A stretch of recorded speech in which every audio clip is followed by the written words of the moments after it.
and welcome to the Codes Fair and Farmers Market Committee. We have one item on the agenda, but before we do that, let me see that we have a quorum. Councilmember Pledge is not here. I am here. Hall is not here. Hancock is not here. Johnston is here. Pulley is here. Roberts is here. Swope is here. Mr. Councilman Withers is here, and Mr. Young is not here, but we definitely have a quorum. And the first and only item on our agenda is BL 2021-867, which by O'Connell, Cash, and Evans, which amends the Metro Code of Laws regarding night parking restrictions. And so moved. Seconded. All right. And to give a little more context, if you remember, Point of order. yes, Do we have a sponsor here? I'm a sponsor. Oh, okay. Sorry. Councilmember O'Connell is the main sponsor, but I signed on as well. And if you recall, Councilmember Sledge had a bill last year that we passed that dealt with the length of like RVs and buses, and kind of put some limitations on that we passed. This, I think, is similar but a little more comprehensive.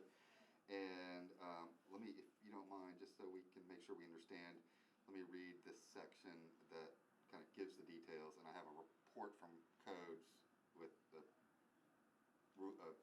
how they feel about it.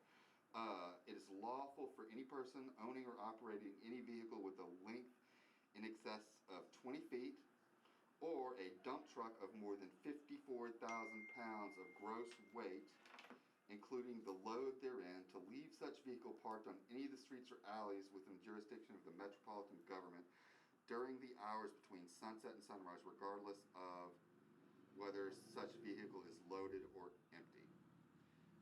So basically, it's kind of putting some limits, and I believe that there's an ongoing issue that Councilmember O'Connell had in his district that he needed some help with, and this addresses that.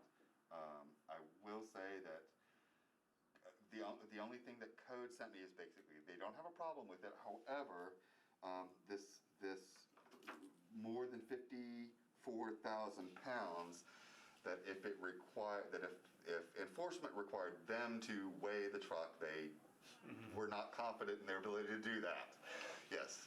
Also with enforcement, if it's from dusk till dawn, our codes inspectors are not working at those hours. And so if we're complaint based and you go out the next morning and they're gone, well then I don't understand how we're gonna enforce that. I think Codes was expecting Metro Police to enforce. I think that's most likely to happen if it's an issue. What did you say they were expecting? Who to enforce it? MMPD. Metro PD? Police. Yes. Really? I think I saw Councilmember Swope. What about tour buses? That law right now, the way it reads, says I can't park a tour bus in the alley behind the Ryman for 4.5, 5 hours while my hours is inside performing. I don't know that I can answer that with That's a really good certainty. point. Well, and one thing I would add too is that our construction hours aren't contingent upon sunset or sunrise. So you may have an active construction project that is operating within the hours that we just revised that could potentially be in violation. So, Okay. and if I may, I mean, what it sounds like is that this committee has some questions, and maybe it would be helpful to us to have a codes representative here to answer those questions. And so I would let's do a one meeting deferral. I would move for a one meeting I think deferral. that's Seconded. appropriate. That's Rather good. than vote on it, let's defer it and then get the sponsor and the codes here. And is there a way that, I guess maybe I'm volunteering myself somehow, but like, is there a way that we can write down what those questions are and get them over to codes? I stole a piece of paper, and hopefully, I'm hoping it does relate to public safety. So maybe I better not steal it, but I will. Partly it's like musician tour buses, my thing is operating Here, hours. use Mendez as an amendment. Anyway. Leave that here, we can do this. All right, so concern about tour buses parked. During performances. Yeah, but sometimes. Or even overnight. But exactly. Yeah. That would A lot be- of times they'll overnight in the alley or in the parking lot at Yeah. the Ryman's permission, or with the Ryman's So that's permission. one. Mine was, how does the hours relate to permitted construction hours? I have a lot of country music, I mean, like, Generators already. in my And neighborhood, then, they park them overnight. and then the matter of codes doesn't believe that they could weigh the vehicle to verify it, and so then we'd be relying on the police who No, also. And then commercial- have the police been consulted about this added thing to their already long list of stuff that, what? Any commercial vehicle will have gross vehicle weight, loaded and empty, It does have it loaded as well? printed on the side of the Tennessee State operational license, on the side of the vehicle. Sometimes you gotta look for it, but it's all there. That indicates, I'm sorry, that indicates how much it Gross weighs. vehicle weight, correct. It's required by state law. Okay. Well, but they still have to drive through scales. Correct. To make sure they didn't get anything. I mean, unless, of course, you know, you got the guy who can guess your weight, Yeah. riding around in an MMPD car and say, that's 54,287 pounds. Well, that's what I Tow don't it. know, but if they still have to drive How do through you the tow it? scales, there's still, How do you it still tow has to be it? verified. And how do you tow it? That's a great question, too. Sorry. Okay, so it sounds like we have a few So are questions. we've got a deferral on the table. And it's not just and- tour buses, it's Winnebagos. 20 feet is nothing. Yeah. I mean, my Suburban is damn near 20 feet So what if long. you have a boat? You know, like what if you had your boat parked outside with the trailer? I mean, is that exceeding 20 feet as well? Is Yep. that- I think some of them would be. Yeah, I think that should be in there as well. Okay. Boats, personal recreational vehicles, the list goes on. It goes on and on. Yeah, I mean, the way this is written right now, it opens up an unbelievable can of I worms. think so Okay. too. That will come screaming back to haunt us. Okay. And I will ask I'm a lawyer or somebody codes to get our next one. to report. All right. Any other concerns that you want me to note? Do we talk about enforcement on there? I know you said him in PD, but Yeah. That's a really bad idea. I just wonder what M&P's, I know M&PD's attitude is you give us a letter and we'll, give us an ordinance and we'll enforce it. Here. Hey, Maybe some of the answers right now. Mr. Sponsor? yeah. Councilmember Hello, Conley. folks. Sorry, had committee conflict. That's quite all right. We begun discussion of the bill, and some questions have come up. And right now, we haven't voted, but we have a one-meeting deferral motion on the floor and seconded. And some of the questions that have come up from members are, does this include, and I think some of it relates to the dusk till dawn part of it. Does this include like tour buses that are parked like while the performance is going on? Like when it comes to, I guess, dump trucks and large construction vehicles, should the hours relating to to this bill also kind of coincide with construction hours or hours that construction is not supposed to be taking place? And if they have a building permit that would override it.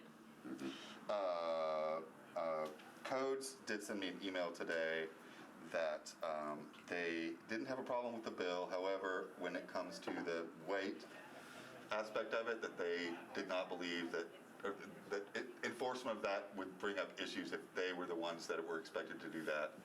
So I'm actually interested, and I'm open to suggestions from the committee. The way we got here was more or less a recommendation from NDOT, right, to look at this. And so I don't even know, honestly, what jurisdiction codes has here, because this is really about public right-of-way, right? And so these concerns are all useful, but I was actually surprised to see this come to this committee rather than to Public Works. And I don't know if maybe, if we want to defer and re-refer potentially, maybe the thing to do, because this, you know, I worked on this in conjunction with NDOT, not in conjunction with code, so I was, you know, I mean. That makes sense. I mean, this is not for me a rush, but I will say, right after December 25th, there has been an increase in interest. And I know Councilmembers Allen and Sledge and others have worked on a little bit of night parking. This one specifically came from a residential context where actually a lot of U-Haul trucks were parking with no restriction on a residential neighborhood street. And we talked to Public Works, and we even looked at, hey, could we have a sort of, no truck parking sign, and this was actually the recommended approach, so, anyway, I think maybe a deferral with a re-referral to Public Works would probably be the most suitable, but if anybody, Then I would amend my motion as such. Okay, and Councilmember Johnson, can you help me out with new committee names that oh yeah, It'll by be- next meeting. It'll just stick to the transportation committee. okay, Yeah. Yeah, okay. that should work. And sustainability. That's good with you, Councilmember Sharp? Yep. Okay, and who seconded it? I second it. All right, so our motion is for a one meeting deferral with a re-referral to the Transportation Committee. Yeah, and if codes isn't supposed to be enforcing this, it shouldn't come back to here anyway, to be Okay. honest. But it crosses into codes big time. If it Whether relates to whether you construction. want it to or not, it's going to affect codes. It shouldn't relate to codes because if they have a building permit, it would negate it in the first place. So it really should only be to transportation. I mean, ultimately, the only enforcement authority here should be NDOT or potentially MMPD looking to cite people. Yeah. Right, I can't imagine codes wouldn't have authority past the I point think of they've code. even so Right. much as said that. And they don't deal with the right of way at all. Correct. So again, I don't, Yes. when I saw the committee assignment for this, I was like, Fail. yeah. I wasn't quite that harsh, it was more like, it was So then like just fail a, with the question. just a referral to Public Works, Transportation, whatever they want to Okay. call themselves now. Okay, any other questions or comments? All right, we're on the before us, we have a motion to defer one meeting and re-refer to Transportation/Public Works Committee. All in favor? Aye. Any opposed? That's 1, 2, 3, 4, 5, 6, 7. 0. All right, thank you. I will add that this or the next one may be my last meeting, and I've enjoyed serving with y'all. And on chairing this committee, I will add that I went to a fairgrounds meeting about a week ago and learned some stuff that's going on there. They're struggling with their, not struggling, I'm sorry, but their policy. They're walking a careful line about policies, making sure that they can resume activities like flea market, but also keeping people safe. And they're also doing a new reservation system that sounds like it's something that is time to do that will save them some a lot of keystrokes as they enter stuff. At that, Director Womack reported that the proposal for the Speedway is they're still working with finance to get all the details about the financing and bond issuance and stuff before they make their final plan or their public plan publicly available. And I'm assuming that at some point the appropriate committee will have a joint meeting with the Fair Board to discuss once the proposal is in the public eye and on the agenda. All right, thank you. Thank you. But public safety is next, isn't it? In here?